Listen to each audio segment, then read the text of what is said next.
over.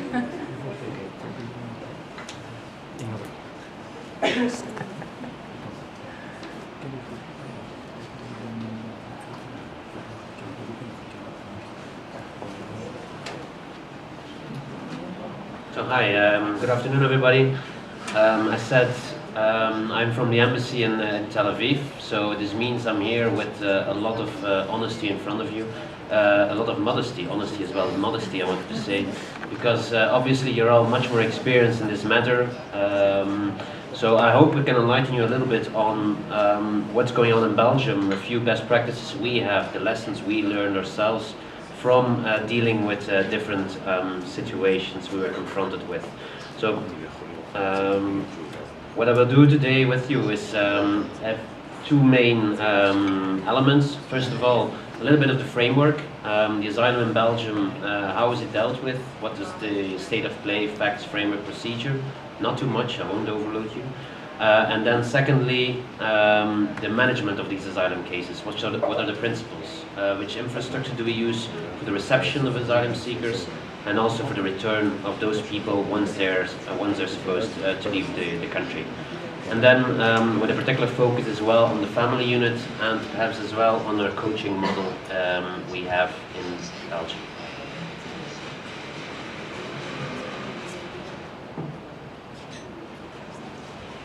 Okay.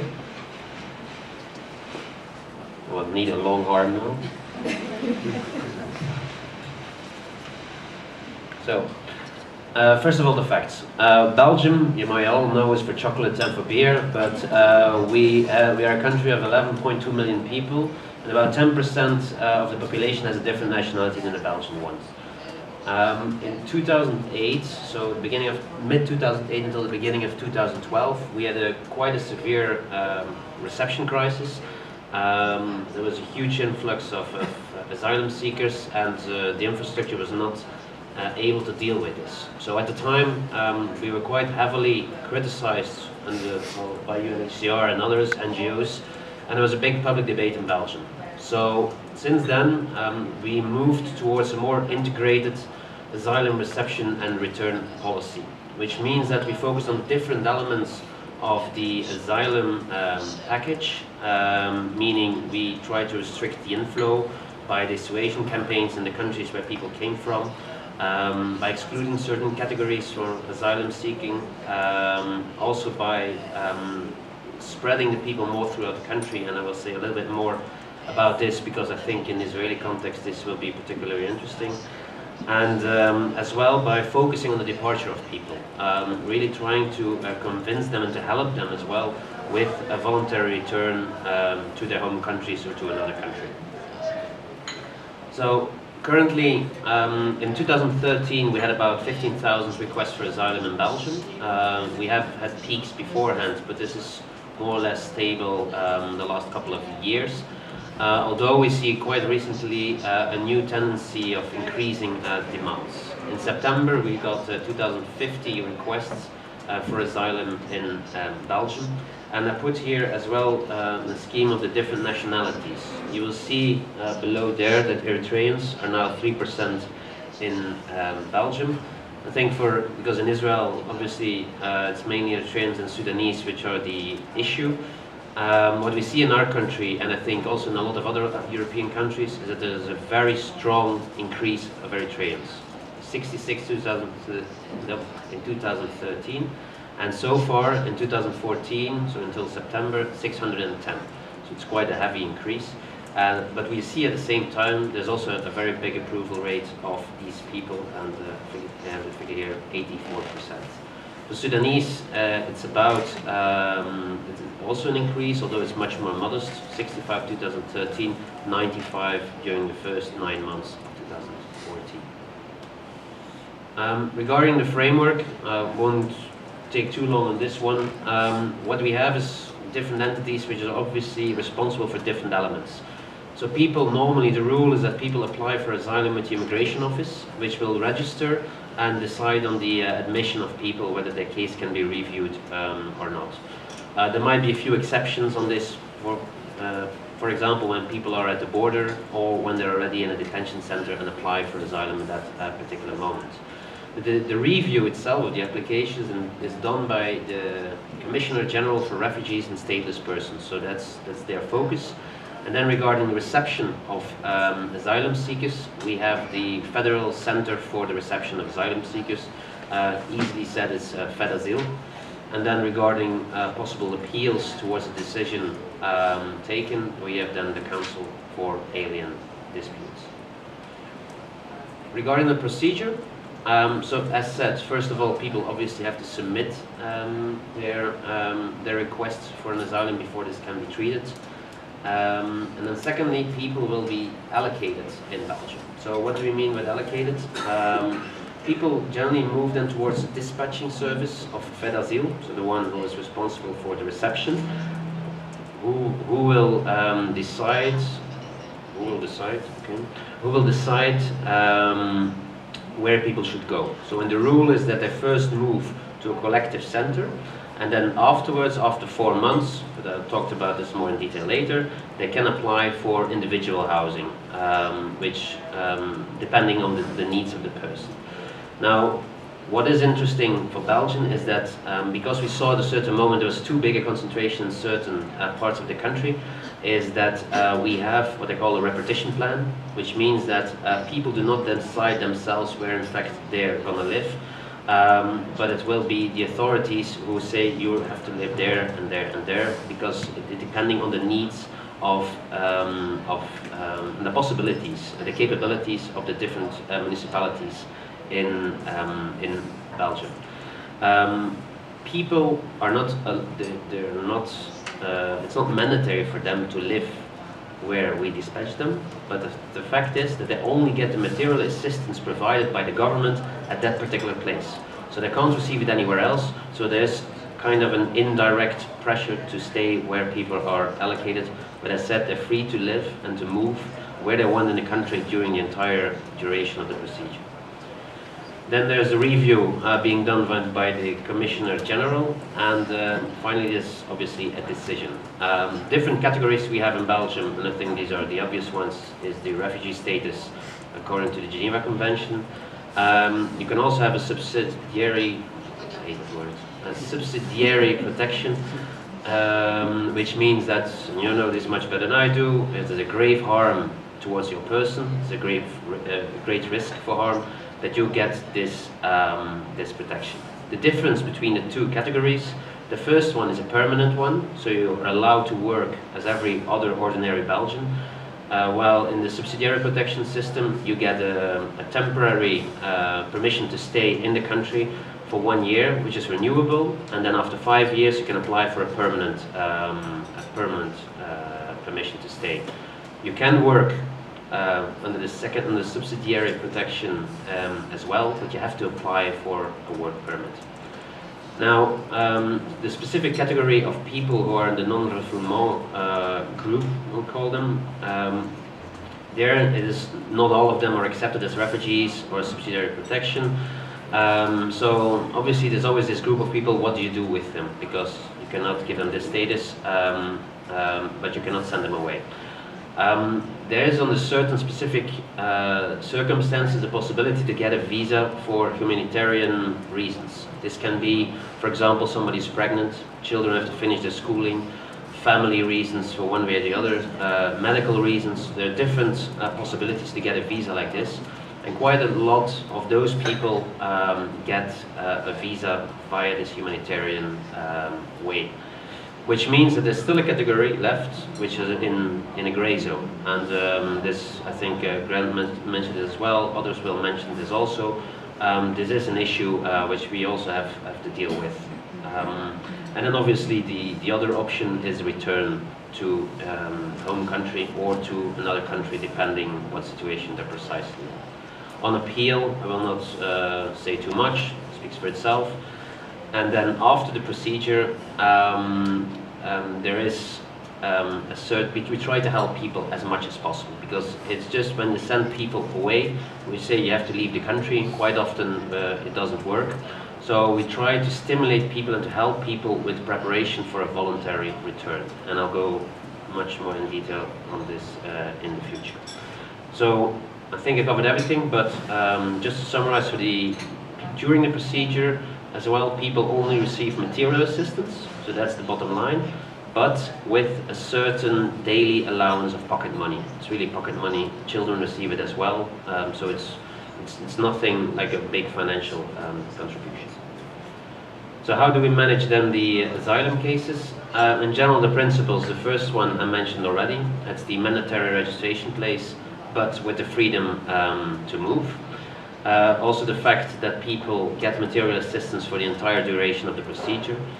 And the consideration, which is key, is the fact we try to reconcile their personal needs with a specific attention for families, vulnerable persons, unaccompanied minors, with also the possibilities of what we have in Belgium. And then, which is quite suitable to the topic of the day, we're open for alternatives to detention. I mentioned here the three-stage model, which means the first stage, people arrive, they're allocated to, in general, to a collective reception center, but then afterwards they can apply the second stage to go to an individual solution, individual place, a family house, and I'll give you a few examples of these in a minute. And then the third phase is upon return, so when you're an ex-asylum seeker, we also provide people with shelter, with possibilities to stay for a limited period of time in order to prepare for your return. So the infrastructure, two big elements, reception and the return.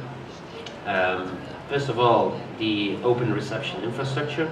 What we have in Belgium is we have 18 open reception centers, which are under the direct control of FedAsyl, so by the government.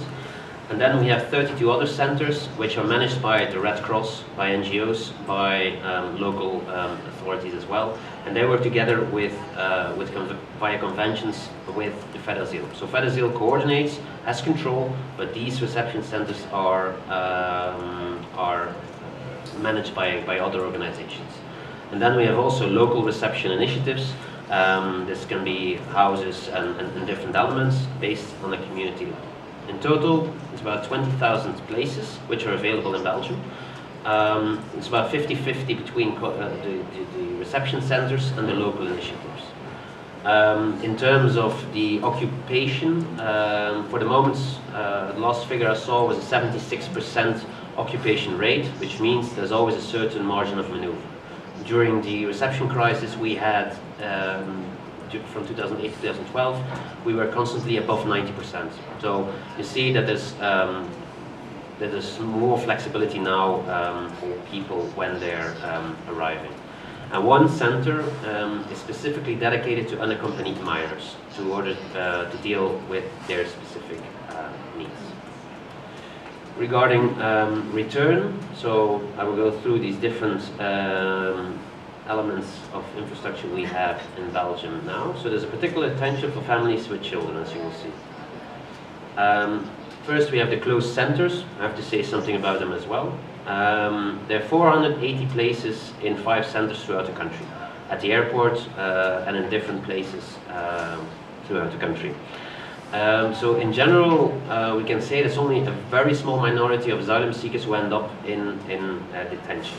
It's also only for adults, although sometimes a family, when they arrive, for example, at the border, they might be for one day in a closed detention center before moving on towards another type of facility. So 3 categories in general of asylum seekers who end up there. It's asylum applicants at the border. You have Dublin cases. I don't think I have to explain in detail, but you know that when you arrive in the EU, it depends in fact where you can request asylum, where you first entered the EU. So you know this just in case. And then we have also obviously the applicants who were already in prison or in a detention center when they apply for asylum. So those are the 3 categories of people who are there. We see that the last figures are that this happens at a cost of about 180 to 190 euro per person per day.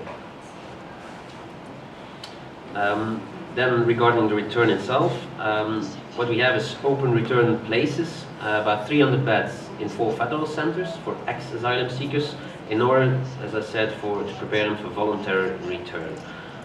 People can stay there normally for about 30 days, and these are mostly families with children who stay in these return places.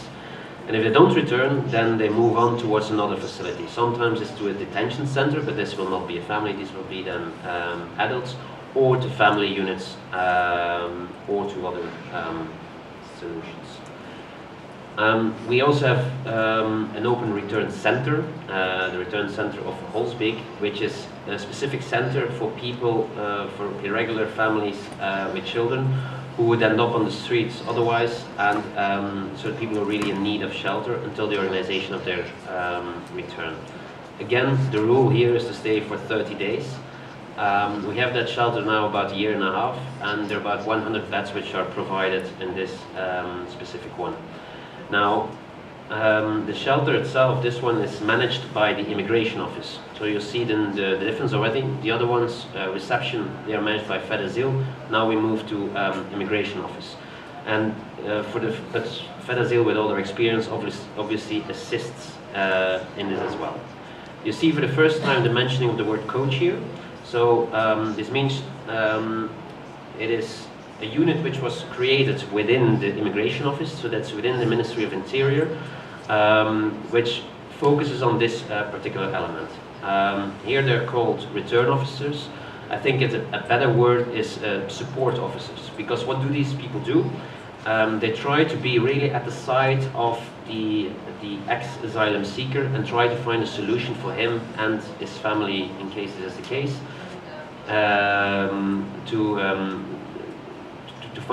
to really find a solution for the future. The aim is clear, it's to focus on return, but they're also looking for all the alternatives. Some people might have different obstacles, barriers in front of them in order to move back to their country. Perhaps these things can be solved, and so they try to help them with all the different barriers in order to really create a certain bond of trust, to build up a certain bond of trust with those people, in order to have them returning voluntarily rather than forcefully. So there's a close cooperation with all the different institutions, internationally with the IOM, but also with local authorities, NGOs, and what we see is that what we have now is 9 coaches, 1 coordinator, 1 technical support, 1 logistical supervisor, so you can say it's very limited. But this is a model which is certainly worth pursuing. Because these coaches, they work not only in the open return center, but they also work in these family units. Now, family units, what are those? Those are in fact individual houses which can provide an answer for families who with minor children, specifically for them, in order to keep a certain environment which is entirely different from a center or even from a place of detention. We see, for the moment, we have 25 family units in use in Belgium on 5 different sites. I'll show you here. I live, in fact, in Belgium, in the one on top. So it's quite interesting. I didn't notice that they were in my village even. You see every day you learn. They have taken over your home in the meantime? During Yes, your stay in Israel? obviously. What these houses are, and I'll show you a few pictures here. So you see they're pretty nice houses. They're very basic inside, but they give a certain level of comfort to people who are already in a lot of distress because they have to move back home. So in fact, former police houses. In Belgium, it was the case that during previous decades, police officers got a house from the government. They no longer get it, but these houses are now used for the creation of these family units. There's the figures here, the elements I mentioned before. Regarding the figures, so far in the last, let's say, 5.5 years, there have been 732 families with 1,430 children who have gone through these family units. There's an average stay about 21.4 days, but really this depends on the actual situation. Some people get out very quickly because they have absconded because they move on to another solution, or they stay for a very long time. Because sometimes when a family arrives at the border, they apply for asylum, and they see that the best solution for this family is to go to a family unit. Then they stay for a very long time, in fact, in these family units. We are also thinking of now, we're gonna create family units in a detention center. So there was jurisprudence from the European Court of Human Rights which said that detention of families is no longer possible unless there is specific infrastructure which is foreseen for their particular needs. And in Belgium the decision has been taken to create specific family units in a detention center at the airport, so for people arriving. So even when they arrive at the border, they can immediately move them towards such a family unit. The idea is to have 5 prefab vacation houses. I found the vacation house not the best word, but you understand probably what I mean, with all the necessary infrastructure for a family. So again, specific border cases can be put in this, or also families who did not respect the rules in the other family units. So we need to be more managed. The timing for this is to have it in the coming 2 years, 2015, 2016, to build those family units. So they're not there yet. Now the evaluation of the family units as such is relatively positive. You see why the word relatively is there in a minute. But it's no longer a project in Belgium. In the beginning it started as a project. Now it is really an embedded